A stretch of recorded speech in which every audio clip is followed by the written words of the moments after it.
Aloha and welcome to a new episode of the Ohana Packers Edition podcast, the podcast where two dudes from halfway around the world talk everything green and gold. I'm Mike, and that's Iowa Joe, and tonight we're previewing the week 14 week 15 game against the Tampa Bay Buccaneers.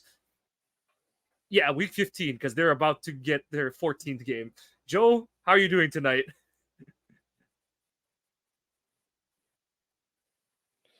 Well, having technical difficulties. I don't know if StreamYard's messing up or if it's the computer.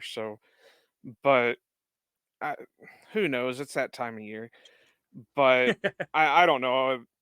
I don't know if I'm looking forward to this game or not, especially Right. after the Monday night game. So yeah, it's one of yeah. those. Hopefully, like you said, StreamYard is kind of mimicking how the Packers have been the last few weeks. So hopefully they're able to get their act together better than StreamYard is tonight. But we'll forge ahead and just like the Packers, hope to bounce back a little bit. But this episode is coming out on Friday this week, which means that we're going to have no practice updates for you. The Packers did not practice today, what is today, Wednesday. So they just had an estimation of what their report was going to be. And it's a long one. The big ones is that Eric Stokes was listed as a full participant. Jaden Reed was not listed with a concussion, but with an ankle injury. And they did have 5 would-be DNPs: AJ Dillon, Darnell Savage, Quay Walker, Christian Watson, and Dontavion Wicks, who, based on what they were saying in the post game, he may go on IR at this point because they said it sounded like a pretty nasty high ankle sprain. But we're back to being the walking wounded. I know that most of the guys were able to pull through and play last week, but Joe, it looks like the Packers are going to be banged up against a tough defensive opponent in the Bucs this weekend. Well, and I think since this is just a estimate, they're being awful conservative with it. So, and some of the things on there were a little bit weird. Like, we knew that Dillon had a groin issue going into the game, and now he's listed with like a thumb issue. And Reed was concussion, and he had been dealing with a chest injury, and now it's an ankle thing listed on the report. So I'm not saying the Packers are doing screwy stuff. You can tell that they're being ultra conservative with their with the estimations for practice. Yep. And especially like you kind of noted, they're always conservative. Plus they're coming off the short week as opposed to the Bucs, who have a full week of practice. So they'll probably play it close to the vest, and we'll try to tweet out some updates as the week goes along. But yeah, it looks like the Packers are likely to be shorthanded in some regard come Sunday. But no, there's no time to cry over spilt milk or anything like that. They face off against the NFC South leading Tampa Bay Bucks. And I know that, the overarching theme for the Packers is growth, seeing development from their young players, particularly Jordan Love. But this is an important game for their fledgling playoff chances, especially after dropping a dud against the Giants on Monday night. The Packers are 6-7 and the Bucs are 6-7 and lead the division, but they are tied atop that division with the Saints and the Falcons all at 6-7. So this is a big one for the Packers in terms of playoff pecking order. But going into it, the Bucs team, they're bottom 3rd team in the league by the advanced statistics, 2nd overall by DVOA, 21st on offense, 17th on defense. They are, just showing how inconsistent they are. They're 3-4 on the road. They have won their last 2 games, but they do have a negative 8-point differential, which shows like they are the definition of they are what their record says they are at this point.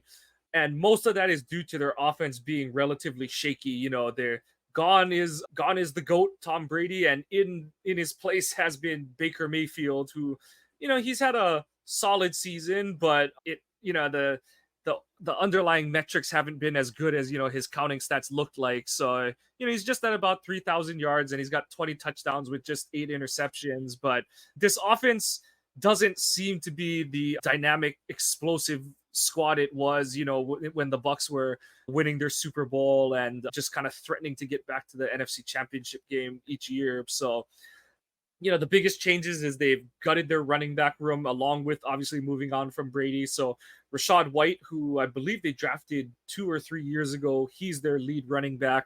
He has 700. He's on pace to get 1,000 yards, but he's only averaging 3.6 yards per carry. And then the two big names to watch on offense are Mike Evans, who has already crossed 1,000 yards, and Chris Godwin, who has bounced back. He's having a solid return from his ACL MCL tear last season. But anything that sticks out to you other than those names, or how much those names should worry the Packers, Joe, for you off the bat? Tristan Wirfs. Yeah, he is their old. um, yeah, he's the star lineman they have, but also Iowa alum, so I got to give him a shout out. Oh no, he's But been as good as I expected him to be. So yeah, I he is definitely as good as he has built to be as an offensive tackle. otherwise, I couldn't really tell you off the top of my head what their other options are. I think they drafted our guy Mock from North Dakota State, the offensive lineman. Nick and I were pretty high on him going into the draft. I think they did. I'd have to look at the roster I just think to. I think you're right. Yeah. But really, on the offense, I know it's going to be rough no matter what. Just because after what the Packers just did against the Giants and Tommy DeVito, Baker's got more experience. So if DeVito and Baker can move around like DeVito can, so if Tommy DeVito can do that against the Packers, what's Baker Mayfield going to do with two options at wide receiver that are way better than whatever the Giants can throw out there? So I'm not as confident as this game as I would have been a couple weeks ago. And I don't know. Like I said, I'm still riding it. I never thought this year was going to be the year that they were going to turn everything around because it was a guess year on everything. So we'll just see what happens. Yeah, and like we said, the probably Wirfs is probably their best player. It's a coin flip between him and Evans is who is the best at their respective position. But Wirfs has been nothing but an All Pro since he entered the NFL in the 2020 draft. He was a big reason why they were able to win the Super Bowl because he just completely shored up their right side of their O line for them. So he's going to be a big test for the Packers because you know edge pressure has been their thing, and we saw that group coming on strong, and then they had a rough game on Monday night where nobody, we talked about it a lot in the review, but nobody seemed to have discipline in terms of containing the pocket. And like you said, Joe, Baker is a very similar quarterback to DeVito in terms of where he kind of likes to play on secondary action, secondary reaction plays.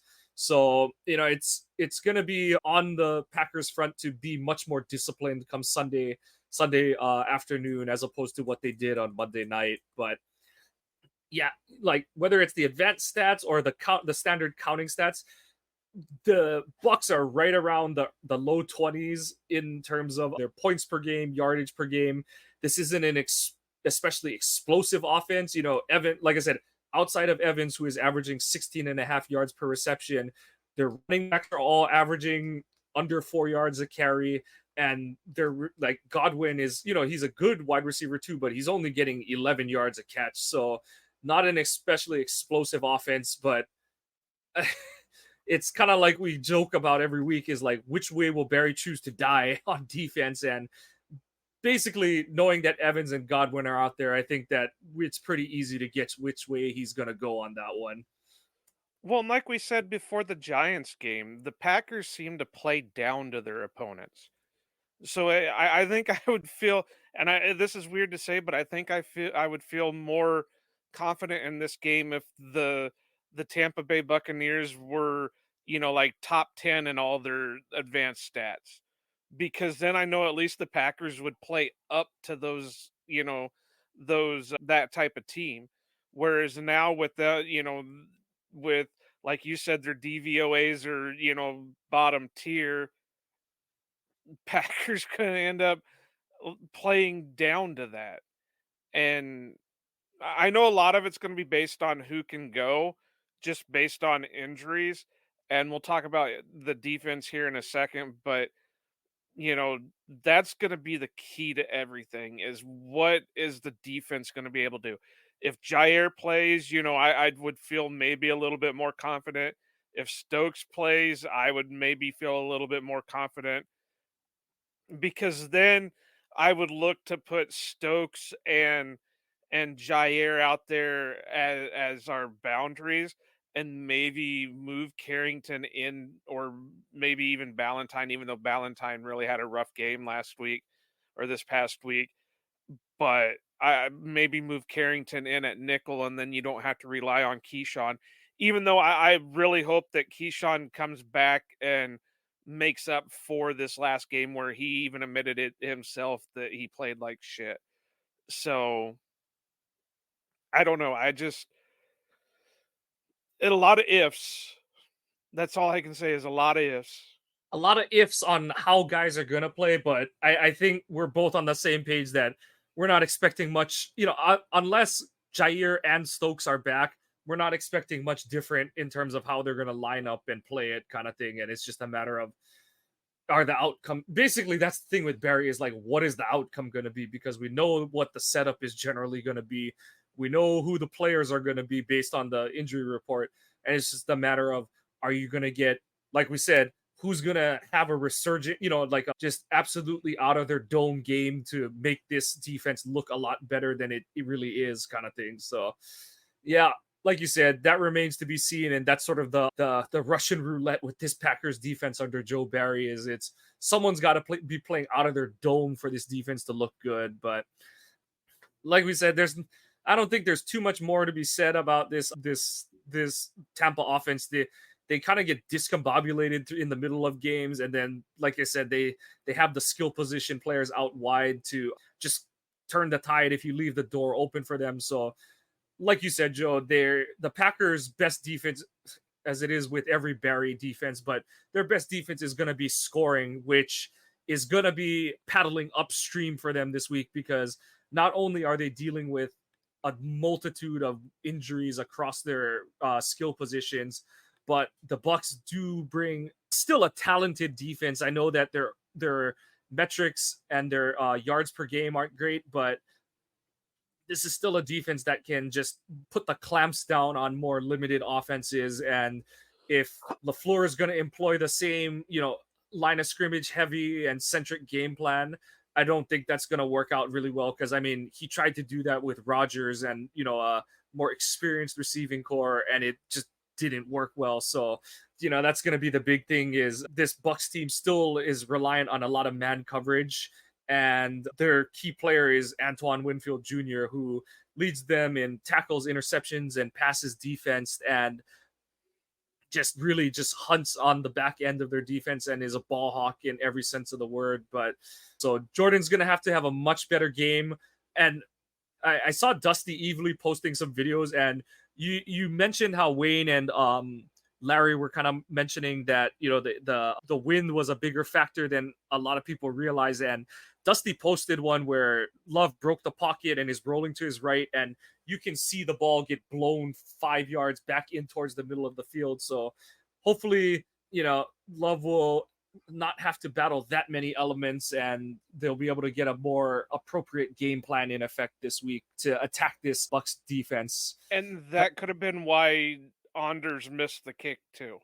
Yeah, like I said, Anders, it was more Anders than anything that I was kind of keyed in that there was some kind of wind, because like I said, Mason would do it all the time when there was wind, where he would do that. He would kick the ball low and it would look ugly, but he was just trying to knuckle it through the wind, kind of thing. And the problem with Well, that the is only what, reason I the oh only no, reason I say this is because I've been hearing everybody all week, wanting to blame Anders for stuff. And, oh, well, he's still not very good. And we can't trust him in this and we can't trust him with that.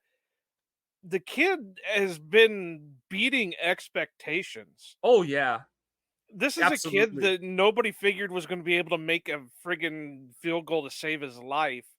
And I'm ecstatic for 80% right now because everybody, I even said the same thing. We're looking at maybe a 60% kicker. And he didn't miss a chip shot. He missed like, I know that you want your kicker to be, but it's not like he missed something from the 30s. He missed a 45 yarder in what looked like just a soup bowl of a wind stream in the Meadowlands on Monday night. So yeah, like I said, you would like him to, you would like to see him persevere. But honestly, I thought, he kicked, what was it, a 48 yarder or something like that. He had some other long kicks in that game. So like you said, he was dealing with the elements. And yeah, I think, you know, I his recent struggles are magnified because the team is, on the cusp of playoff contention and all that kind of stuff. And so every point is so valuable at this point in the season. But in all reality, score touchdowns. Like, I, like there's only so many kickers in this league who fans of their team should be, I don't want to say happy, but comfortable with them kicking field goals. And even Justin Tucker has missed some kicks this season. So like, and that's the standard of standards for NFL kickers at this point in time still. Yeah, I like same like you. I I know I don't think we even bagged on him that bad in our post game one, honestly, but I really, after looking back on it and seeing some of the shots of some of Love's throws on Monday night, I don't blame him too much. Would I liked him to make it? Of course I would have, but he you that's one of those, you can't simulate that. Like, there's no way to simulate that kind of wind and having to kick in that kind of condition, because even if you're training to do it, you're kicking it out the wind. So it's like, okay, I know what to do, but if you don't actually have to account for the wind still, it's like, all right, we're like kicking for the hell of it kind of thing. So win Yeah, and some, like I lose said, some. I've been hearing and seeing on Twitter and all this stuff just, raging against him. And it's like, guys, a kicker is going to miss a kick. Yeah. I mean, how many games did we have with Mason where he missed multiple kicks? And I've seen a lot of And, posts that are like, even with the recent struggles, I think they're like, this would still be a top third of his career season for Crosby if this was like, if you just put Crosby's picture on Carlson's stat line this season. So, yeah, I was I going to say, mean, I don't think Mason, I think maybe 2 or 3 seasons Mason had over 90%. yeah, one of them was 2020 when he was perfect kind of thing. So yeah, like it, he was, it was more of a, he just kicked and it's not like Anders is missing in domes; he's missing outdoors. So Yeah. these kind of things are going to happen. And But he's not letting it bother him. no, you're right. He's missing a kick and then he's coming back and making extra points and kicks and all that other stuff. Yeah, absolutely. So, like you said, I don't have too many complaints. I don't understand what they're doing on some kickoffs, but I guess like with the wind kind of that's come up in when you watch the all 22, I guess that they were kind of just thinking like, let's just knuckleball it and see what happens. But yeah, in terms of like you Well, said, you said something a couple weeks ago that's been sticking in my mind, and you saw it more with this game. Is it makes you wonder if they're trying to get the other team to call the fair catches yeah, instead of just kicking it out, just taking their chance on making them call fair catches. yeah, and it's a weird catch 22 because on one hand you're kind of like, oh, like of course everyone's going to take the fair catch because they changed the NFL adopted the college rule this year. But if you do it right, you kick it's hard to like really but you kick it with the right angle, so you have the like you have as much hang time for your coverage team to get down there, but not so much that it's not like a pitching wedge where the guy's like, well, that thing's up in the moon, so I'm calling fair catch kind of thing. So you're like baiting the returner into thinking I can do something with this. And so yeah, so it it really and especially with the wind, it looks like it's something that they are kind of messing around with in putting into practice. So, but yeah, the most interesting thing about this Bucks defense, I think, is when we played them in 2020 for the championship, the NFC Championship. They had Jason Pierre-Paul and Shaq Barrett. I think the two of them had like 25 to 30 sacks between them and stuff. This rendition of the Bucks front, they don't have that, but they do have six guys with four or more sacks, which just means that they just have a bunch of dudes who get pressure on the quarterback. So, and those guys are like front seven guys. It's not like one of them's their safety or anything like that. So I apologize. One of them is Winfield, but he's kind of a. They do use him sort of like a Polomalu style type safety, where he's going to play at the line of scrimmage, play him deep. He's going to do some man coverage, and they're just going to. It's a Where's Waldo effect with him. And the other guys to highlight, Vita Vea is having another really good season. He's actually the one who leads them in sacks with 5.5. And it's going to be on the interior O-line to move him to get some movement in the run game. And outside of that, and then everyone remembers in 2020 the headaches that Devin White and Levante David gave the Packers. So, Devin White, some of his luster has has worn off. Everyone realizes he is mostly an athlete, but even Bucks fans and reporters are kind of like, does he know what he's looking at half the time? And unfortunately for him and the Bucks, White hasn't really picked up the thinking side of the game as Levante David, who has always been the better of the two linebackers, as he's started to lose a step or two to father time. So David is still a dangerous player because he's still just so crafty and smart on the middle of the field. But, this is a game where it's a bummer that Musgrave is hurt, because you would like to see the Packers get to send him up the seam against those two.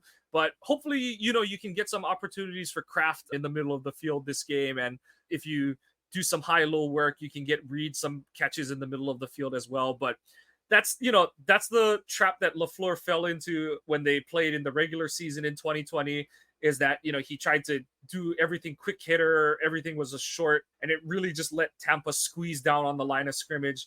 Whereas the championship game, they had more success when they were, they got MVS for the 50-yard touchdown, and they started to like kind of stretch the intermediate portions of the field. And even in the week 3 game last year, you saw them attack with strike and some intermediate concepts like that and drive. So they've got to, as much as the Bucks are an aggressive defense and they like to man up and stuff, you've got to stress their coverage vertically, and that's where you've got to be able to pass protect. Because if you can pass protect, you can put their cornerbacks are on islands, and if you run man beater crossing concepts, you can generate yardage on them.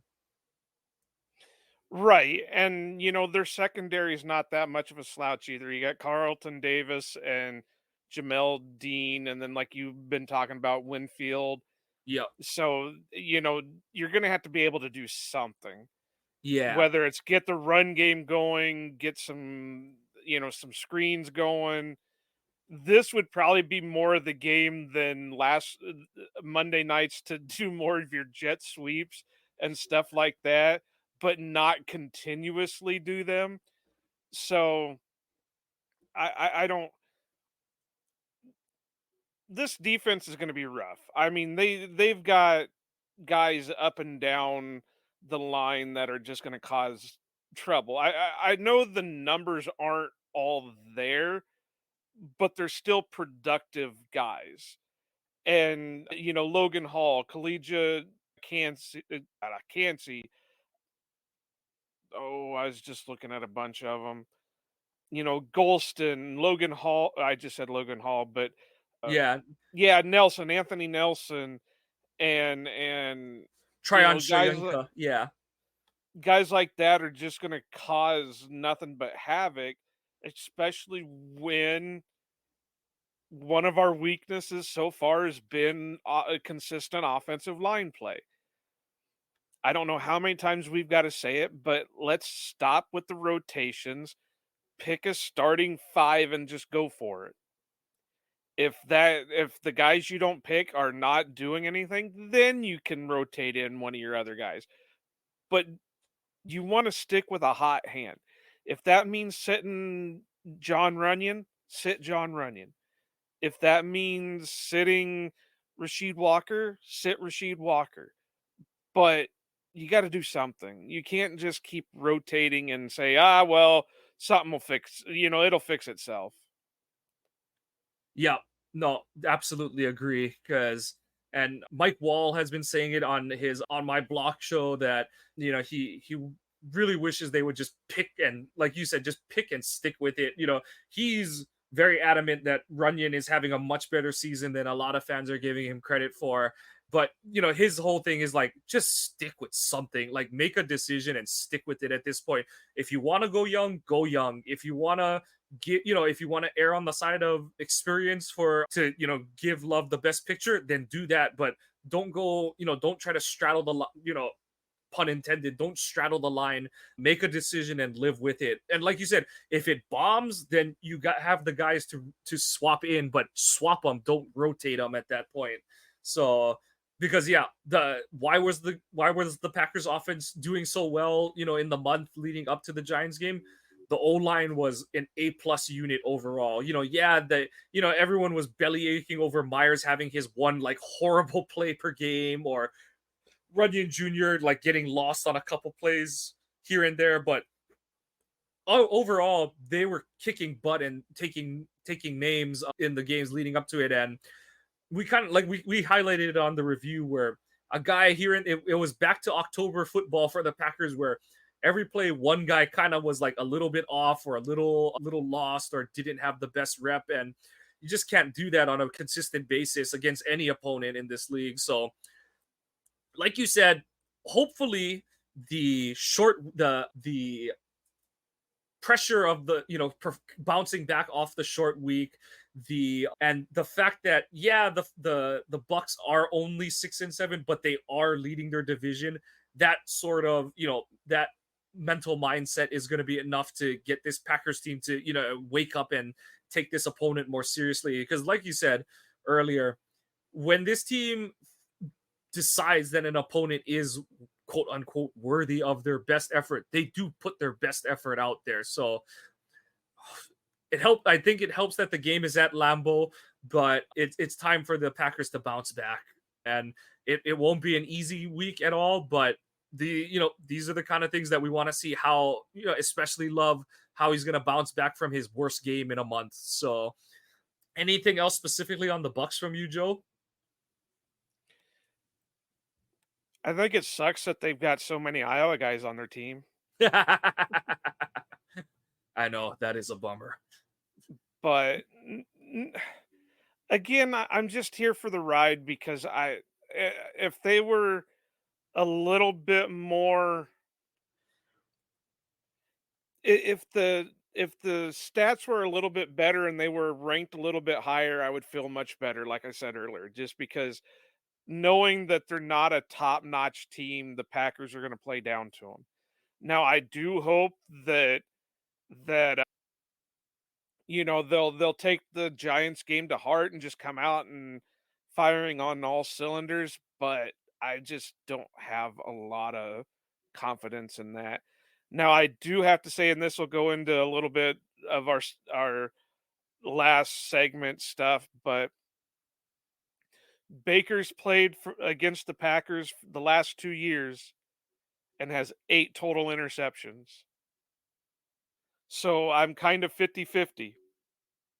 He's either going to have a really good game and it's one of these shove it down your throat type games where he's going to make up for those 8 interceptions, or he's going to exit Lambeau with 12 interceptions in 3 games in 3 years. Yeah, yeah. Baker, he was a lot of fun to watch in college, and he's had his moments as a pro, but he really is one of those. It is in the era of Jay's gonna throw you the ball, and you got to catch it when it comes to. He's that kind of quarterback. So big, big game for, like I said, big game for the Packers front. You got to get pressure on him, but you got to get controlled pressure. You can't have the kind of just irresponsible, undisciplined play that you had on Monday night that really just injected a lot of life into the Giants offense, because they just made it way too easy on DeVito, both throwing and running the ball. So they've got to get that squared away. But like we said, it's more it's more about what Green Bay is gonna do and what they're gonna be able to do on Sunday.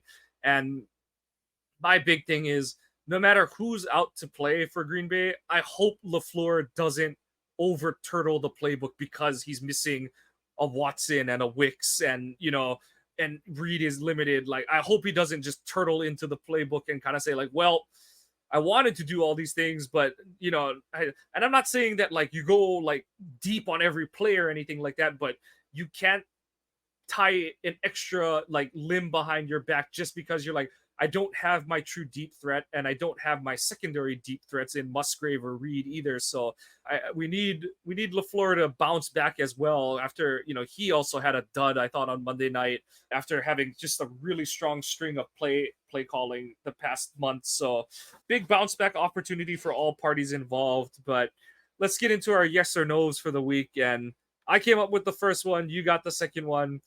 Yes or no, Joe? Jordan Love bouncing back with a clean game on Sunday. I hope so.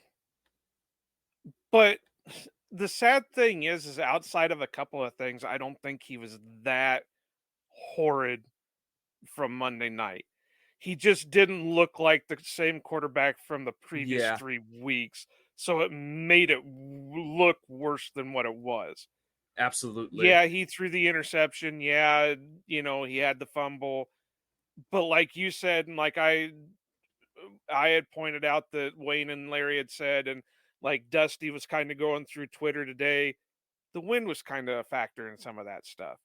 Was it the factor for all of it? No, but it was the factor for some of it.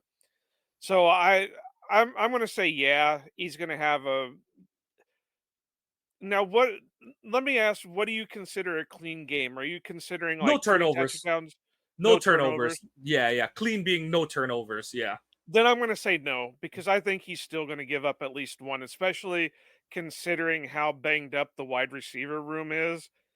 That I think there's going to be at least one interception. Love might have to go into superhero mode a little bit and stuff. Yeah. So Yeah, yeah. Yeah, I see it.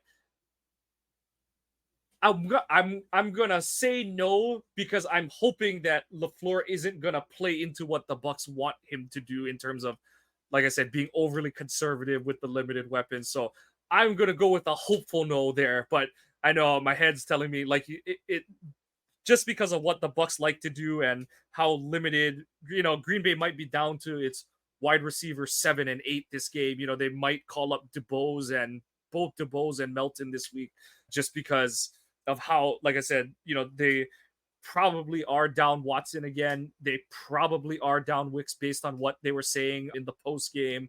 And Reed, he said he thinks he's gonna go, but how limited is he? So that remains to be seen what they'll do at wide receiver this week.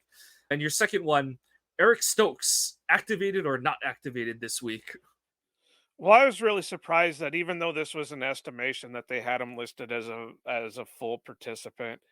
I think it's already been a week since they designated him to return, so I'm pretty sure he'll be activated. Now, how much he's going to play, I don't know, but I do think that they'll, because I think the whole thing is that it wasn't a horrible hamstring tweak. I fully believe that they just wanted to give him, instead of rushing him out there again and tweaking it a second time, they just said, all right, we've already done it once, just relax, do what you got to do. Well, not relax, but, work on what you got to work on. But, we're not going to take any more chances, make it worse or anything. So we're going to sit you for the 4 weeks and then come back. So I fully think that, yeah, he'll play. Yeah, I think so too. And actually, so we're going by the true 21 days. Next week, Monday is the 21st day, is when they would have to make the drop dead for is he back or is he not. So I get the feeling that he's probably I do think he's like 95% likely to play. And the probable way he gets back on the active roster is I think Wicks goes on IR because the way that they're making his They high don't ankle need to. sound. Yeah. Oh, they still have They're one spot. Oh yeah, Yeah, yeah, because yeah. they You're right. released Caillou, and they Yeah, haven't that's brought right. anybody up. So That's I right. I figured forgot that's about what that. That was the other omen that I have a feeling that either Stokes is back or Jair plays, is that they release Mhm. Caillou. Yeah, So, that's a yeah. good point. I forgot about that. So yeah, yeah, no moves needed at this point. But on to your over unders, Joe. What do you got for us this week? Well, I've already touched on this one a little bit, so it's more of a, see what happens type thing. But Baker 2.5 interceptions. I'm gonna say no because I am so down on Barry's defense right now, and not knowing what Jair and Stokes' status is gonna be. And even if Stokes is back, he's not a ball hawk. Like that. That was always one of the dings on his game. Is he has bad hands and he kind of has bad instincts to look for the ball. So I'm gonna say no. Under, I should say, sorry, under 2.5 interceptions. I would just find it hilarious, so I'm going to say yes. That it doesn't matter what team he's on, what year it is, he's still going to come into Lambeau and throw 4 interceptions. So That's I'm just going funny. to go yes with it. 2.5 sacks for the defense. They just got shut out. I believe, and I could be wrong, but I think I heard this that okay, so the Giants were said to have given up 69 sacks going into Monday night's game. I believe I believe this is what I heard, that Tampa just gave up 69 sacks so far against or this year. So, do they get shut out 2 times in a week? Or I mean 2 times. Yeah, I mean, technically it is 2 times in a week. It's 6 days Yeah, apart. So but I mean, do they get 2 times in a row shut out against teams that aren't are giving up tons of sacks? So 2.5 uh, sacks defense. I'm gonna go. I think they're gonna get two. So I'm gonna say under. I'm just gonna go over. It just to make for content, go over. I think Van Ness was so close at getting one Monday. Rashawn's gonna have some kind of comeback game. I don't see him getting shut out completely. But Baker, even though Baker has the ability to roll out and get going, he's still not really a speedster. And he And does run he's into a lot of sacks too. Yeah. yeah, and on top of that, he is more of a veteran type where his first instinct isn't to run, it's to stay in the pocket and throw. And I could see that happening with as well as the D linemen were playing against the Giants. I could see that if they carry over to this game, that it could become a problem. Yeah. Like I said, it's a matter of just being like just a couple ticks more disciplined because they're like you said, they were winning a lot of reps and then they lost it when they got past their man kind of thing. Just a little bit too much excitement, little bit too little, a little too much lack of discipline. Combine the two, and you have you all five guys on the rush beat their blocks, but they all end up on the ground, and DeVito is running for yards, kind of thing. So got to be better at lane integrity on defense. And then, what's your last one for this week? Heath, 50.5 yards. He's my dude. I just got to go with it. And I think Love is going to give more, try to get Heath involved more, especially considering Wicks is probably going to be, or is most definitely out. We don't know if Watson's playing. Dobbs is a little bit banged up. Jaden's a little bit banged up. They're the only other option right now is Torre, and we all know how much Mike loves Torre. And so they definitely have to bring somebody up from the practice squad for this week just because they need bodies at the moment.